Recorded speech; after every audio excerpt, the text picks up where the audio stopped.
All right. Hi, everyone.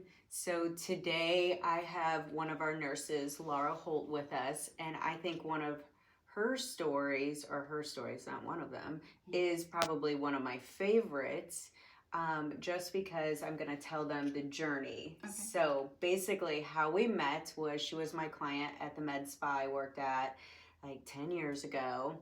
And then there was a little period where I wasn't allowed to see her, but we stayed in contact. And Laura was probably more obsessed with procedures than I even was as an injector, and would always be like, what's this new technology? And I'd be like, Laura, I have no idea. But somehow I convinced her to go to nursing school at disclosure age, what age you just started nursing school? 42. 42 with 3 kids. Yeah. And so, first of all, I think that's inspirational alone because I'm 42 now, and even the thought of going to nursing school at 42 would be so terrifying to me because it's intense. Yeah. Nobody understands nursing school until you go to nursing school. Yes, true. I just think it's like one of the hardest colleges ever. Like even compared to med school from my med friends, and I'm just like, you guys have no idea. But congratulations, because she persevered. She conquered nursing school. During nursing Not without school, some hiccups. Yeah, during nursing school, though, there were so many times that she just wanted to start training to be an injector. And I'm like, Laura, just get through nursing school. And she did. She actually did take other classes. I wouldn't let her take ours, but she started searching around for anyone who would just let her foot in the door in the industry. And from there, then the journey proceeds. And my favorite part is she's probably one of the most passionate people that I had met. But you got scared for a minute. You thought after you graduated nursing school, took the training, and became an injector, tell us from there your story. Well, first of all, I appreciate GLO. Like, you guys opened doors and have given me the best opportunity of my life. And I just love what I do every day. And I really owe it all to you guys. And you, Queen Jamie. That was just the coach in the background. Well, no. You owe it to yourself. I owe it to myself, but I never would have done it if it wasn't for you motivating me. And I did get a little frustrated just because I knew I knew how passionate I was about it, and I felt really confident in my ability to do things really well. But when you're new and you've got the people saying, oh, you weren't really a nurse first. So I did all through nursing school. I worked, I was like the first OR student nurse in the operating room, learning to scrub. I did everything I knew to that kind of circled around to injecting. Yeah. Well, what's so funny though, how many times did I have to talk you out of working the OR part time? Yeah, you did. She's like, well, I'm gonna maybe work the OR, and I was like, okay, I get it if you want to, I get that, but that's not what you went to nursing school for. No, and there was only so many. I went so many mornings at 6 a.m. and stayed until 5 o'clock and stood on my feet in those freezing cold ORs, and then I realized, you know what? I'm gonna just focus on injecting and just be patient, and it's all gonna work out the way it was supposed to. And it did. It did. And I do remember though you coming to me, I don't know if it was 3 months in, 4 months in, or 6 months in, but at some point in time you're like, I'm really just not that busy. And I felt like you were starting to lose a little hope. I was.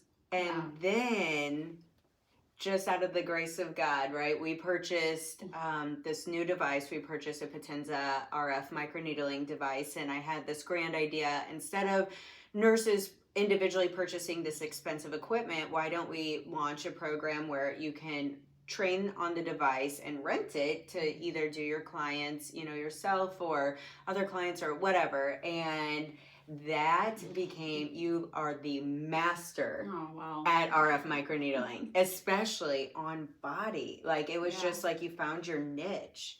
Again, thanks to you. And being in the right place at the right time. Yeah, I happened to go into Jamie to have her tweak something on my face. Before I was more confident about doing everything by myself like I am now. And I, you said, hey, do you want to come to this training? And I think it all just kind of played out because I was in your office that day. And, you know, so I just kind of ran with RF microneedling. And after just doing it a few times on clients and seeing the results, actually, I had it on myself at a training and was like hooked. I think it's because you always had that love for devices. I'm telling you, because it goes back to you texting me all the time about this newest, latest, and greatest technology. I'd be like, Laura, I don't know. Yeah, I am always experimenting, and everything I do on any client's face, I've done it on myself. I have a black eye right now.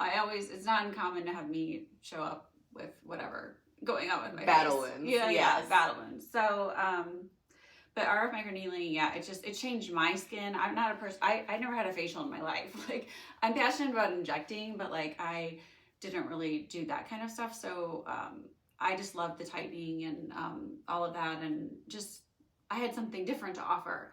So it brought people in that, you know, maybe they already had another injector and they'd been seeing someone for years from a med spa. But then after they come in and we sit down and we just kind of hit it off, and then, you know, they love the results, and then they feel more confident to switch over to me for other services. Yeah, so I would agree, right? It kind of build your confidence as well as their confidence with you, because when they saw those amazing results, they're like, oh, well, now I can trust her to do this. And initially, we had a design to not, you know, steal any nurse and, you know, another one of our nurses, like clientele. We had it set up, you know, in a specific way. But all in all, you attracted clients from all over the area just because. I have a lot of clients from Illinois. Do you think your before and after pictures is what generated a lot of that business? Or how do you think it was word of mouth, or what do you think the way you spread the word with RF even was? I've had a few people that found it on Instagram for stomach tightening. You know, people that weight loss is obviously a big thing right now with everybody using the GLP-1s. And then one of the girls found me. She actually reached out to the girl, my friend, who was in my before and after of the stomach. I had a really successful result with one of my best friends, and her picture. I know from the company, the device company was actually using the photo, and it kind of spread around a little bit. But this girl must have reached out to my friend, and I don't think she ever got back to her. But somehow or another, she found me, and we're about to do the third treatment on her stomach. But yeah, just searching Instagram, she found it. But I think that is a big part of it, but I do pull a lot of clients from Illinois for whatever reason. I think their injectables are priced really high over there, so they've come to me for RF microneedling, and then they just drive because my pricing's a lot better. Yeah, so, price definitely makes a difference. But I definitely think like before and after photos, when the controversy arises, you know, like, oh, we need all this media and marketing.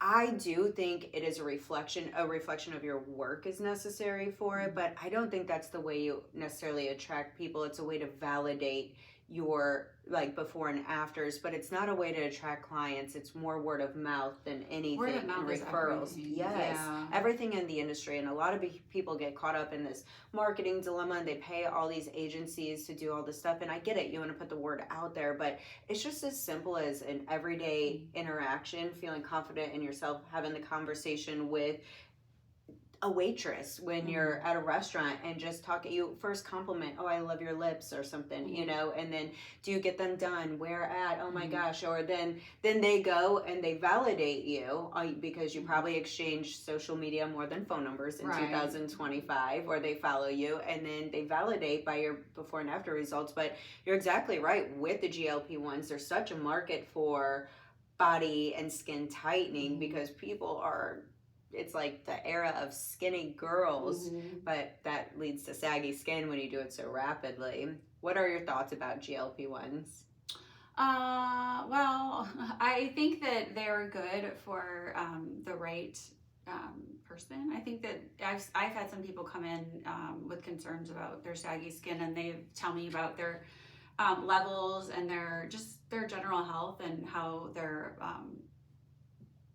their blood levels are coming down, and cholesterol, their A1C, just across the board, they're just doing so much better, and they have the saggy skin. But for those clients, I think it's great. You know, I think if you're the right candidate, I think if you have that BMI that is, you know, what it should be to get approved. I don't even know. Exactly. Definitely have to do the work along with it, because it is going to decrease your muscle mass along with your fat. And it's like resistance training is huge nowadays.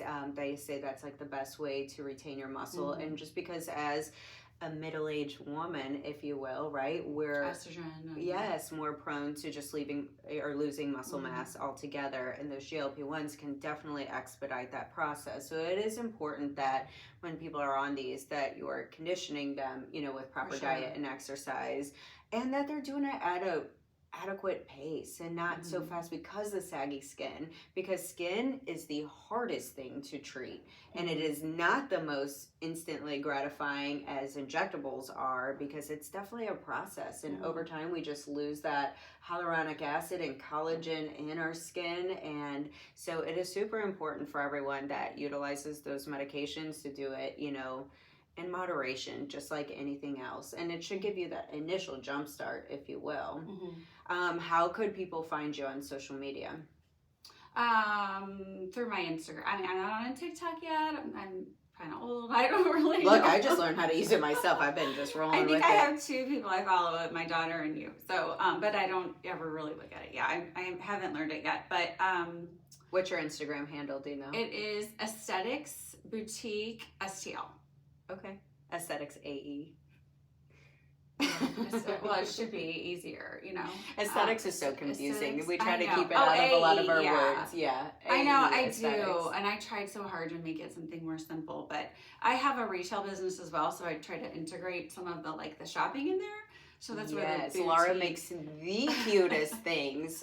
She's done a lot of personalization on items for myself as well, but she is gifted and talented in many of ways, and very artistic and creative, and I don't know. And OCD. I just don't know even how you sustain your energy at this point in time. I used to understand 10 years ago, but now myself, like, that's all I'm seeking is just to sustain energy and have the drive, motivation, and passion. But I think you can agree, when you're aligned with your passion, it's a lot easier. I mean, you just stay motivated. It doesn't feel like work. I love it. But I do like to mention to people, though, like, it does take grit to be great. You put forth all the efforts. You went to every training that you possibly could attend. You put yourself out there.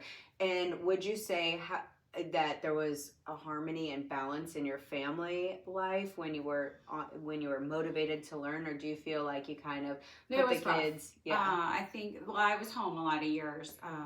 You know, I had a bachelor's degree from right out of high school, but in psychology, which kind of helps me too with injecting. Oh, for sure. It's a total psychology. So they were used to me being home, and, you know, and then nursing school just threw me into, you know, and then that was just like polar opposite of me ever being home. And then, so now that's the wonderful thing about GLO. I can kind of pick my schedule, and I can, you know, I'm in charge of me. So I can definitely be around more than I was, but it's hard. I mean, everybody asks me what I'm watching on Netflix. I'm like, I don't even know. I know. I've never watched Netflix in my life. What is I don't Netflix? know anything about it. But I love it. You know, I come home and I work on my before and afters at night, and just, I want to see, like, I don't want anybody ever coming to me and handing over money and not, like, having results.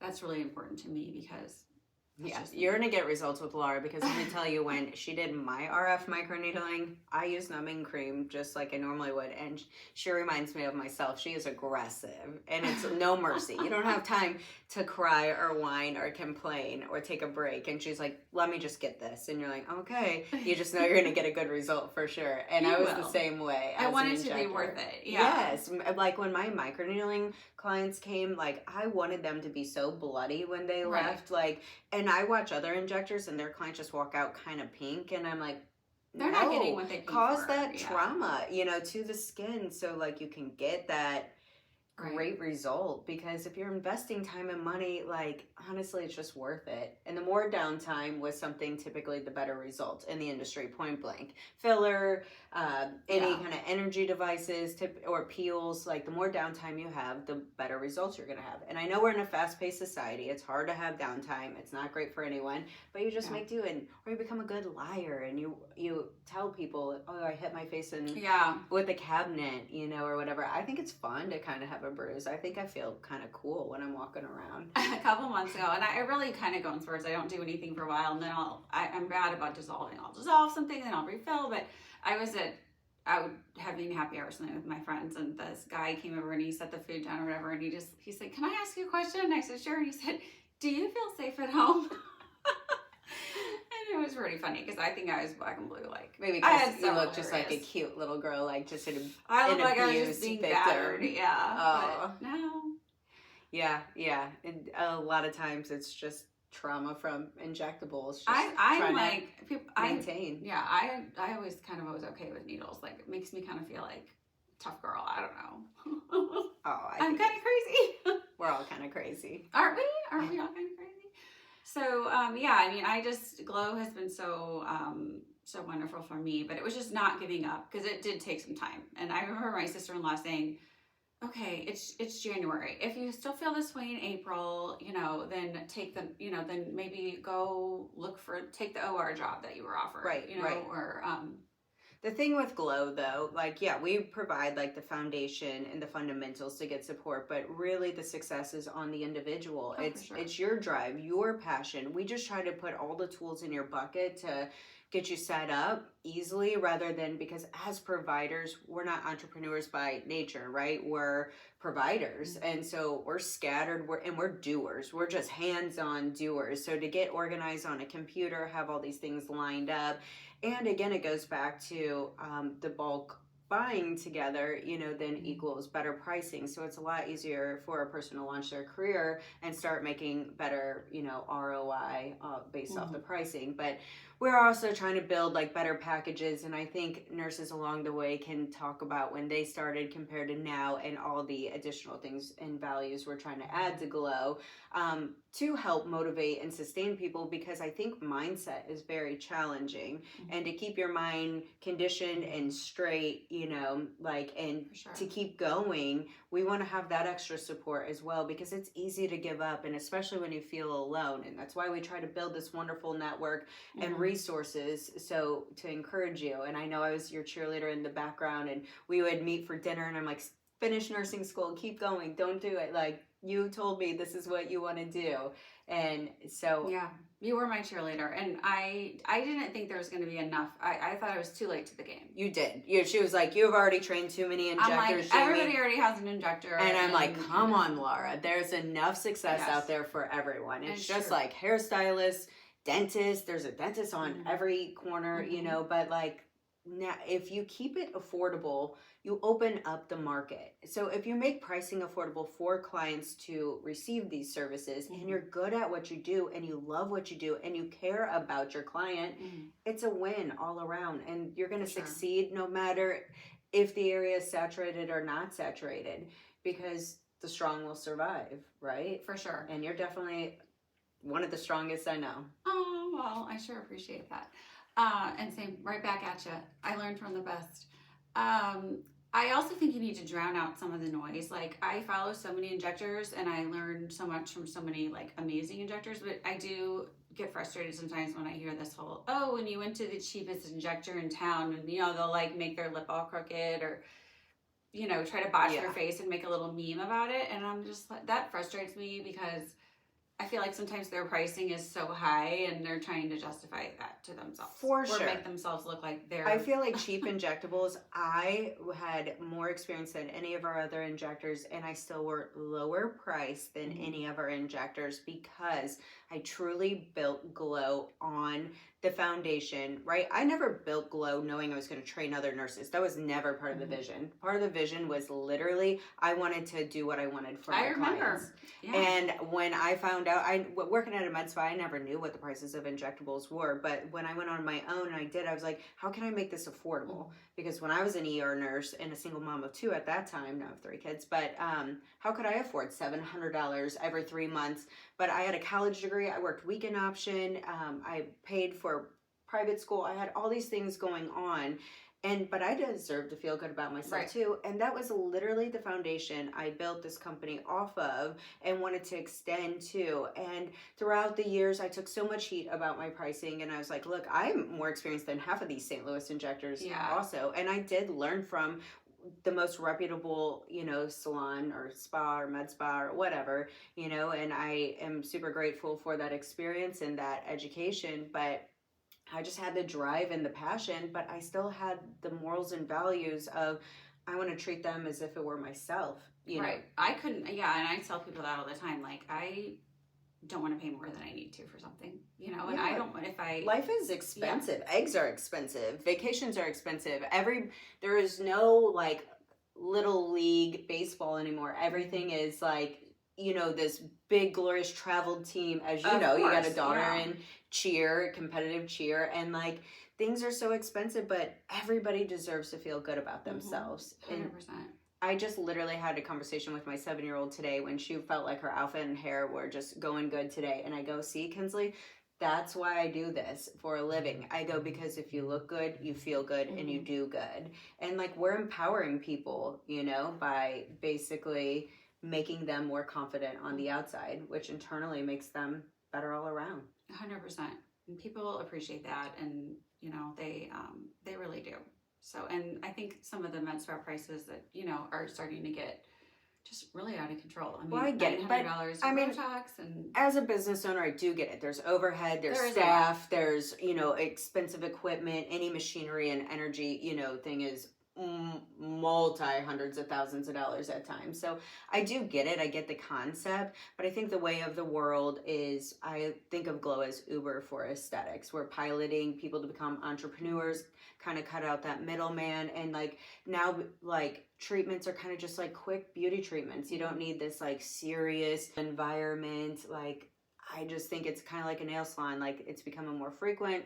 Botox is just easy, in and out, one and done, but it can be as much as you want it to be or not be. You can rent a room, or you can open your own spa. But, you have to just remember that the pricing, like, I mean, I feel like I'm already outgrowing my little space, but I'm like, I want to keep things low, and this is, for now, how I want to do it. But, I think it is hard, though. You want to buy devices, and you want to, get into offering more services and things. So, but ultimately, I just want to, just offer, a good price, and just keep true to GLO's, mission that everybody deserves to feel good. Yeah, we just try to have open the values. It up to more people. Yes. Yeah, and while still keeping up with training, and we didn't just do a weekend training. There's so many, like, out there that are just a 2-day course. We offer the 30-day mentorship, and we have ongoing trainings. Well, and then you're training the whole time you are, like, a GLO nurse. And I mean, you can do what the opportunities are there for it. But I feel like we're so much more educated on things but you just have to drown out the noise about being like, that's what I tell everybody. Yes, because, like, if I would have listened to the noise in the beginning, I wouldn't be here, because I had so many haters. And the first thing was, I came off social media myself. I have professional social media, but people would forward me things, and I'm like, I don't want to hear about it. Like, I just don't care. I go, only hurt people. Only if people have some kind of vindictive mentality, they're struggling and suffering. So I just literally try to send them little prayers in my mind and try to bless them. And, it's like, focus on your own success, and you have to have tunnel vision. You can't let those distractions get you. Yeah. Well, thank you so much for coming today. I literally love your story. It's probably, if not my top favorite, definitely one of my top 5 favorite stories in the industry, and I couldn't wait for you to come on. I sure appreciate it, and I'm forever thankful to my queen Jamie and GLO, and just all of you guys here are just amazing. Oh, thanks, Laura. I love you. I love you too.